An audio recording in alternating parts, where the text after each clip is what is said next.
Capítulo 5. Confusión.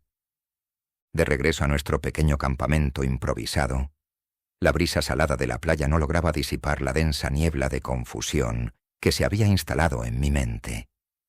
Cada paso me acercaba a Kayla, y con cada paso, la carga de lo presenciado se hacía más pesada.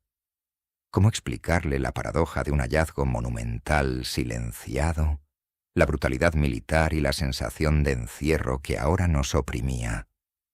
Nada de aquello tenía sentido. Sin embargo, Kayla, al verme, corrió a mi encuentro. Su abrazo cálido fue como un breve refugio. Mi rostro, sin duda, delató la angustia que me consumía. Sin mediar palabra, comencé a relatarle la escena en la carretera principal. La barricada infranqueable, la prohibición de entrada y salida, y la imagen desgarradora del anciano golpeado. Su rostro gentil, habitualmente sereno, se transfiguró en una máscara de pánico y desolación. Sabíamos con una certeza helada que no podríamos abandonar el lugar sin ayuda. Pero a pesar del miedo, una chispa de determinación brilló en sus ojos. Encontraríamos la forma. A la mañana siguiente, la determinación de Kayla la impulsó hacia el cerco amarillo, el límite invisible que nos separaba de la verdad. Era el momento de desplegar sus dotes, de usar su encanto y su inteligencia para abordar a Alfred. Lo distinguió saliendo del remolque, un joven con el peso del mundo en sus hombros. Justo cuando estaba a punto de interceptarlo, una voz juvenil, la de su compañera Elizabeth, resonó desde el interior de la carpa. Alfred, ¿podrías ayudarme? Necesito mover unos tentáculos y al parecer no hay nadie aquí que me pueda ayudar. Voy enseguida, respondió Alfred con una voz dulce, casi melancólica, y se alejó en dirección opuesta. La oportunidad, tan efímera como una estrella fugaz, se desvaneció, dejándonos con un sabor amargo de frustración. La desesperación comenzaba a calar hondo, aunque nos esforzábamos por ocultarla de Leila, quien en su inocencia nos preguntaba qué sucedía. Le respondíamos con evasivas, hablando del calamar varado, cuando en realidad nuestra única obsesión era encontrar una salida. La tarde trajo consigo una nueva oportunidad. Vimos a Alfred dirigirse a la cafetería.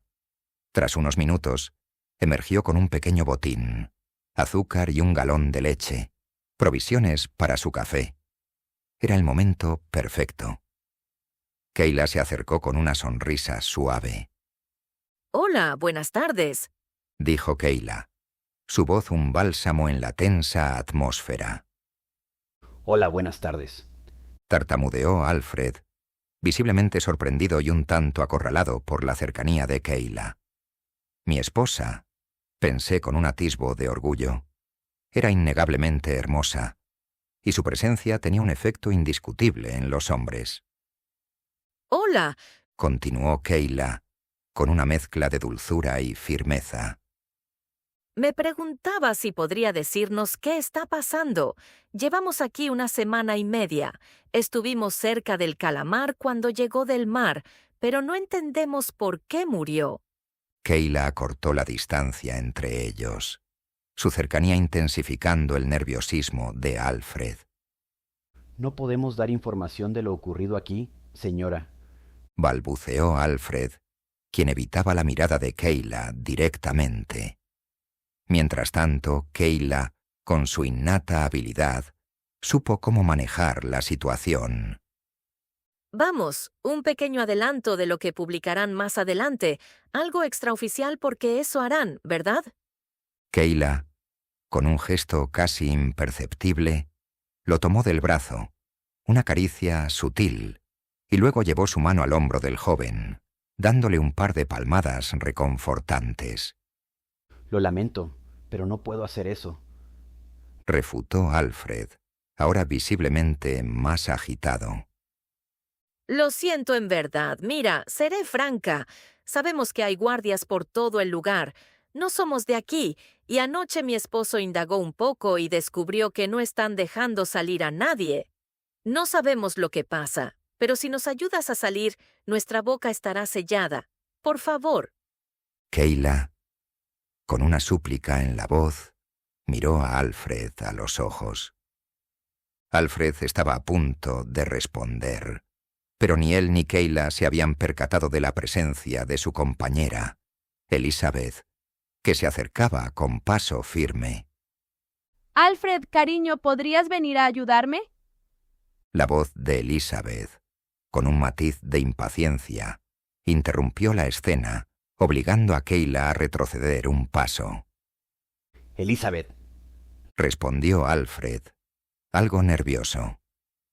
voy enseguida. La señora me estaba ayudando con algunas cosas. Ya iré a ayudarte. Te espero, Alfred. Refutó Elizabeth, con un tono claramente molesto. No podemos darnos el lujo de perder el tiempo con los lugareños. No somos lugareños. Respondió Kayla, con una molestia apenas contenida. Le ayudaba a su compañero con ciertos detalles sobre la leche que lleva. Muchas cosas se han echado a perder por el clima. Solo le decía que tuviera cuidado con la caducidad. La mirada entre ambas mujeres era fulminante, un duelo silencioso de voluntades. Finalmente, Elizabeth hizo una mueca de desdén y se dio la vuelta. Gracias por eso.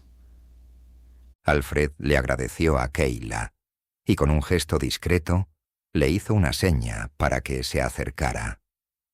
Mire, no sabemos cuánto más estaremos aquí. Búsqueme más tarde, atrás del remolque.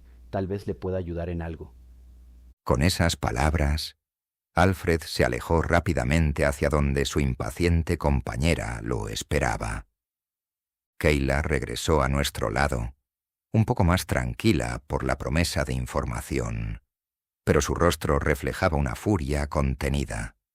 Era la primera vez que la llamaban señora tantas veces, y la indignación burbujeaba en ella. Yo solo pude reír un poco ante su reacción. ¡Malditos mocosos! No saben con quién estaban hablando. ¿Señora? ¿Me han llamado señora? ¿Crees posible tal blasfemia ante mí? Estoy en plena flor de mi juventud. Exclamó cada vez más molesta. Y aunque era cierto que ya no éramos unos veinteañeros, ella rondaba los 35, una edad en la que, irónicamente, nosotros mismos solíamos llamar señores, a quienes ahora nos veían así. Tranquila, amor. Dije. De inmediato me di cuenta de que fue una elección de palabras desafortunada que me provocó un escalofrío. La mirada asesina de Kayla me silenció al instante. Leila, ajena a la tensión, encontró divertida la escena y soltó una pequeña carcajada, a la que nos unimos, un breve respiro en medio de todo lo acontecido. Llegada la noche, acompañé a Kayla para su encuentro con Alfred. Me quedé esperando a una distancia prudente del acordonamiento. Ella necesitaba ir sola para no hacer más revuelo del necesario. Los guardias estaban por todos lados. Intensificaron sus rondines después del encuentro desafortunado con Elizabeth.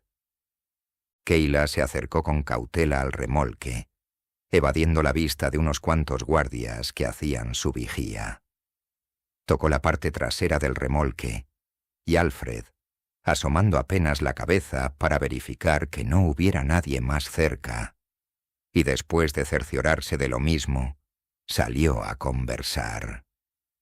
Desafortunadamente, desde mi posición, no alcanzaba a escuchar con claridad, pero veía el rostro de Kayla fruncirse con descontento ante lo que Alfred le contaba. Estuvieron cerca de media hora charlando. En un momento, Kayla, que se veía claramente angustiada y en su desesperación, intentó alzar la voz, pero Alfred le hacía señas de que bajara la voz. Al parecer había empezado a llorar por la frustración que apenas contenía. Alfred le tocó el hombro, y ella se tranquilizó un poco. Cuando Kayla regresó a donde yo estaba, se veía más calmada, pero sus ojos aún estaban llorosos. ¿Qué pasó, cariño? Pregunté con cierta aprensión. Nos dejarán aquí hasta que todo esto pase y no saben cuándo será. Respondió Kayla mirándome a los ojos. ¿Qué planean hacer con nosotros? ¿Qué más te dijo Alfred? Mi voz denotaba la misma preocupación que la suya. Ella solo me miró, se acercó y me abrazó fuerte. No habrá salida. Me dijo que ya no podían hacer nada. Alfred dijo que habían aparecido otros 8 calamares en el resto del mundo, todos en el mismo día. Un acontecimiento sin precedentes. No saben qué está pasando, que hasta para ellos mismos todo esto ha sido muy confuso. Por eso están aislando los lugares, un encierro temporal, o tal vez definitivo, hasta que se arreglen las cosas. Continuó explicando. ¿Pero qué tiene que ver eso con que nos impidan la salida? No es que nos puedan dejar aquí encerrados para siempre, ¿o sí? Pregunté, la incredulidad tiñendo mis palabras. Precisamente a ese detalle voy. Me interrumpió Kayla sosteniéndome las manos. Alfred me comentó que había algo extraño en los cuerpos de los calamares, algo que necesitaban encontrar para resolver todo esto. Me contó que hace algunos años había pasado algo similar, pero no fueron calamares. En aquella ocasión eran los que denominan peces remo, ese pez que llega a alcanzar hasta 11 metros de largo, pues la comunidad científica estaba sorprendida, ya que son llamados los peces del fin del mundo, y un encuentro de tal magnitud era un hallazgo sorprendente, pero de igual manera dijo que los animales encontrados se empezaban a descomponer muy pronto, y que estos ejemplares, a pesar de todo el tiempo a la intemperie, seguían con vida. Mi rostro se sorprendió. Ya era algo que yo había deducido desde que lo vi en la playa. Lo que no cuadraba era por qué no se podían mover. Era como si estuvieran paralizados, pero al momento de sacar las muestras, veían que las células seguían reaccionando, los estímulos nerviosos seguían activos. Continuó Kayla. ¿Pero qué tiene que ver con que no nos dejen salir? Digo, no tenemos señales de que algo nos haya ocurrido. Es nada más sobre el animal varado en la playa. Es para que nos dejaran irnos. Mi pregunta no hizo mella en Kayla. Ella sabía la respuesta a eso. Según ellos, el calamar trae consigo alguna bacteria, y si salimos de aquí podríamos infectar a las demás personas allá afuera, ya que la mayoría de la gente tuvo contacto con el calamar. Desafortunadamente, todos nosotros estuvimos cerca del calamar. Layla incluso hasta tocó uno de sus brazos. Pero también, en palabras de Alfred, podría ser un evento igual al que ya había pasado con anterioridad, y esto realmente no signifique nada, y nos dejen salir lo más pronto posible. Terminó de explicar Kayla mientras se abrazaba a mí. Todo se volvió aún más confuso, dejándonos con más preguntas que respuestas. No sabíamos qué habría pasado en las demás regiones. Algo que había llamado mi atención era que no podíamos ver las noticias en los teléfonos. La señal la habían neutralizado al segundo día. Recordé al joven que se molestó por eso. Era como si quisieran evitar que la noticia se difundiera más allá con fotos y videos en las redes sociales. Y si ese era el caso, significaba que no solo la policía local estaba inmiscuida, sino también el gobierno, ya que ellos eran los únicos que podían ordenar tal acción. Aunque Alfred no había mencionado nada al respecto, no me quedaba duda de que algo sabía tanto él como Elizabeth. Gracias a ese hecho, empezaron a invadir mi cabeza más dudas y muchas preguntas que debíamos responder. Capítulo 6. El falso profeta. El amanecer del día siguiente me encontró despertando no por la luz, sino por el embriagante aroma del café recién hecho. Kayla, con su habitual diligencia, ya estaba preparando la infusión matutina. Giré con cautela para observar a mi pequeña Layla, aún sumida en el dulce letargo del sueño. La cubrí con más esmero, pues el frío de la madrugada se colaba en el campamento y me dirigí hacia donde Kayla me esperaba. 2 tazas de café espumoso aguardaban, y juntos nos detuvimos a contemplar el espectáculo del amanecer sobre el mar. Destellos naranjas y amarillos se fundían con tonalidades rojizas, pintando el horizonte con una belleza efímera. Busqué la expresión de Kayla, pero su rostro no reflejaba la serenidad del paisaje. La preocupación, un velo persistente, nos envolvía a ambos. Me devolvió una sonrisa forzada y yo le correspondí con un tierno beso en la frente. ¿Papá?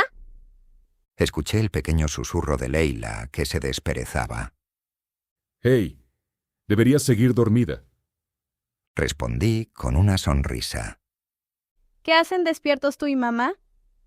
Preguntó, aún con la voz pastosa por el sueño. Solo vemos el amanecer. ¿Quieres acompañarnos? Invitó Kayla, mientras Leila se incorporaba, frotándose los ojos con el dorso de la mano. Está bien, tengo sed. Replicó con la lógica irrefutable de una niña. «Claro que sí, mi vida». Me apresuré a ofrecerle algo de beber.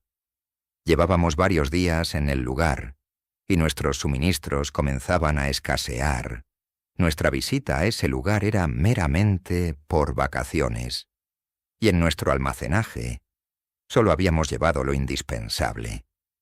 Por fortuna, Alfred, con su innata amabilidad, nos había obsequiado agua fresca, café y un par de piezas de pan la noche anterior.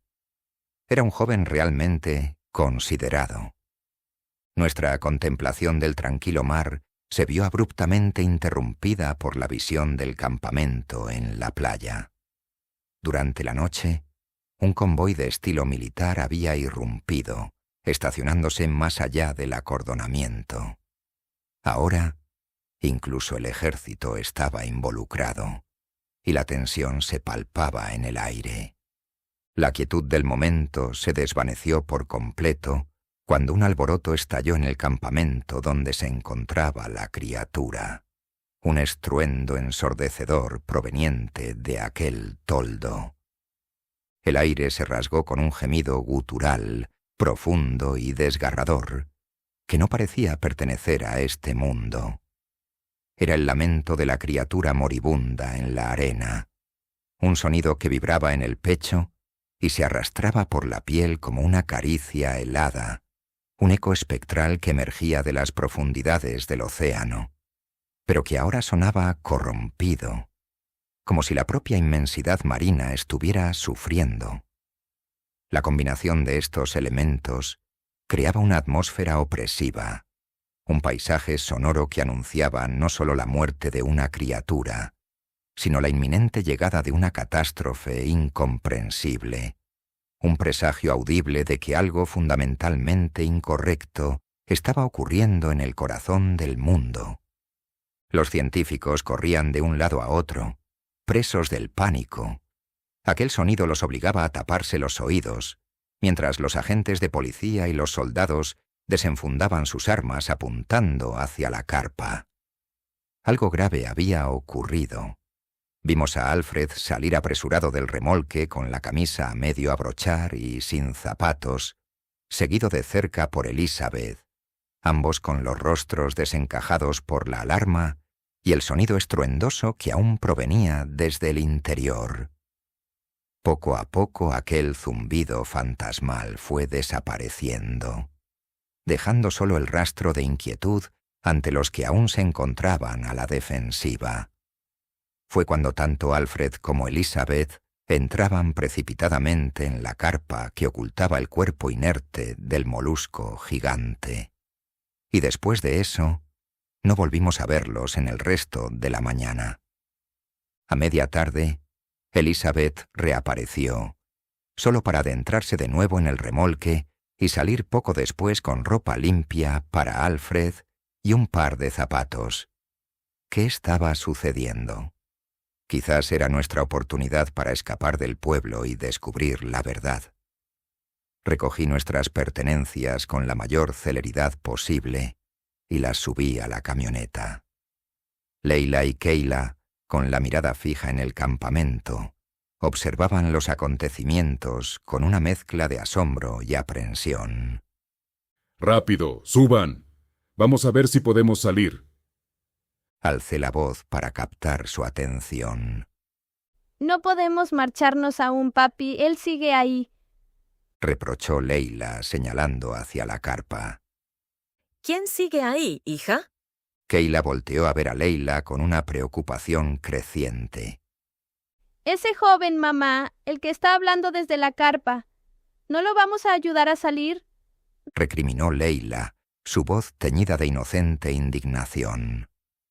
Nosotros, creyendo que se refería a Alfred, quien también había entrado en la carpa, nos quedamos perplejos.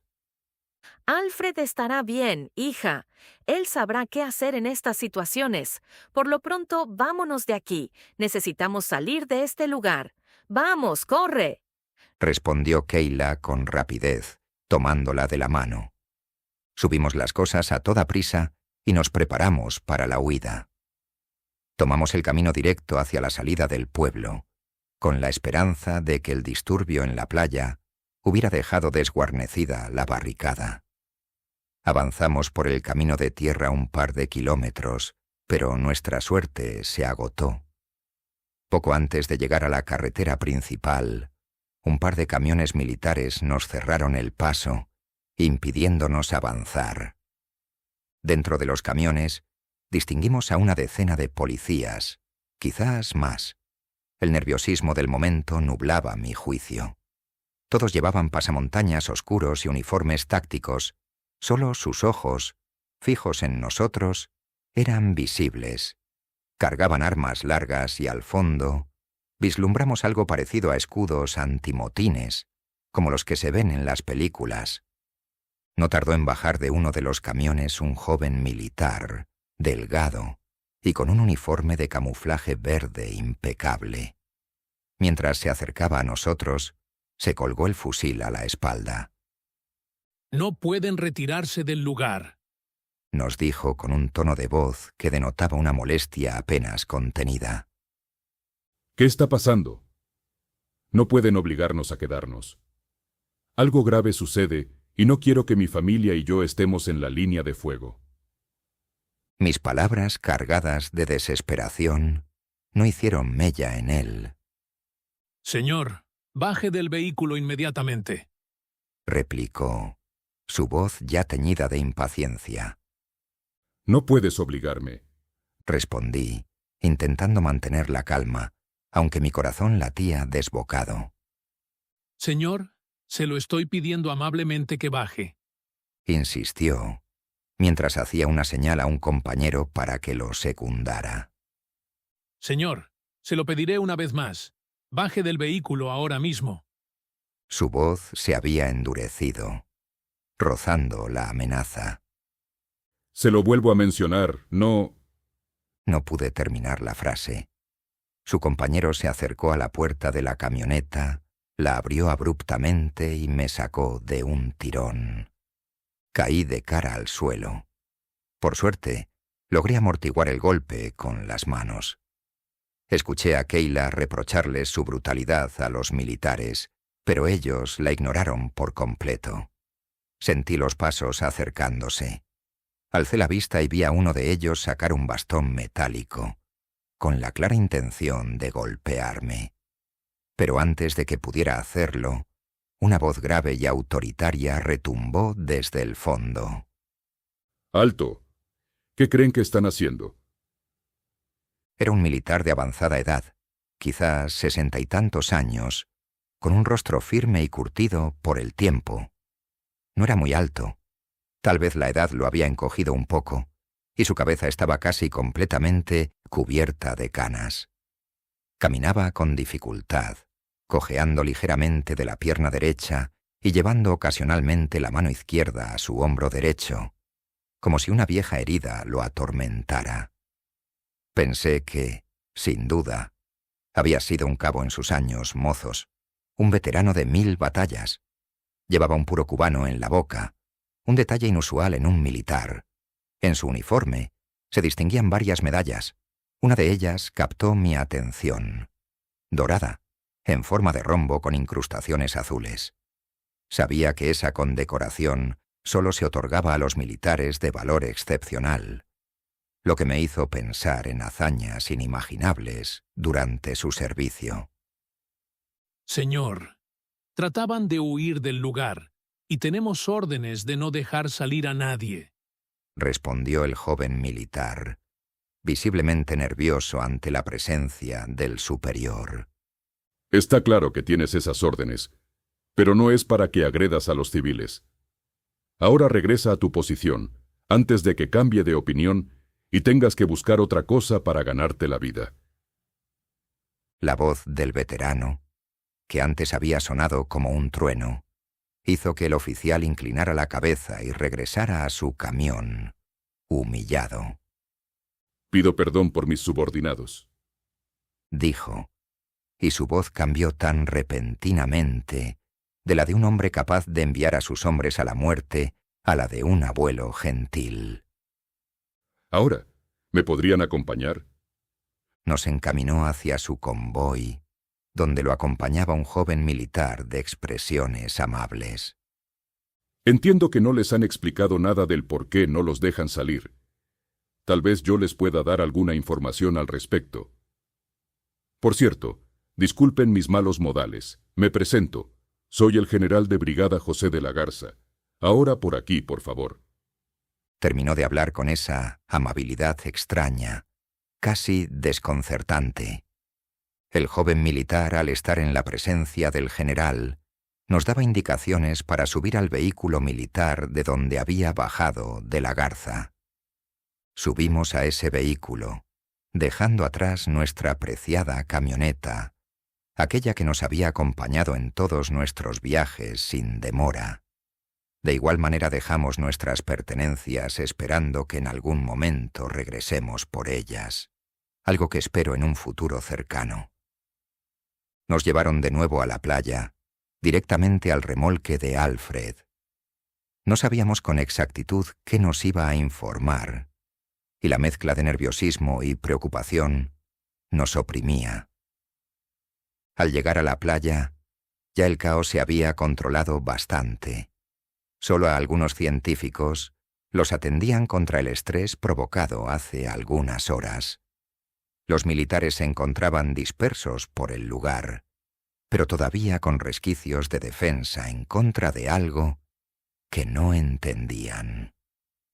Los más afectados fueron los policías, aquellos que, por vivir en un pueblo casi olvidado, en su vida habían pasado por algo similar. Era algo nuevo para ellos. La paz se fragmentó a la llegada del calamar. Ayudamos al general a subir los escalones de aquel remolque. Con algo de dificultad logramos entrar. De momento, notamos una pequeña mesa en el centro, un par de escritorios y, al fondo, una habitación, probablemente el dormitorio de Alfred. En el otro extremo, una mesa más grande sostenía una laptop negra adornada con pegatinas de animales acuáticos. Un pulpo junto a un tiburón. Era la misma que en incontables ocasiones la vimos en brazos de Alfred. En una esquina, una cafetera y un par de tazas blancas. Arriba, una pequeña alacena que el general, a su llegada, abrió para buscar café y azúcar. Se notaba el cansancio en ese cuerpo viejo y desgastado. Tal vez por lo ocurrido y por lo que nos contó Alfred la noche anterior, el general se había sumido en una dificultad de la cual nosotros aún ignorábamos, y por lo cual sus horas de sueño no eran las necesarias por lo que necesitaba despertar, y el café sería su aliado.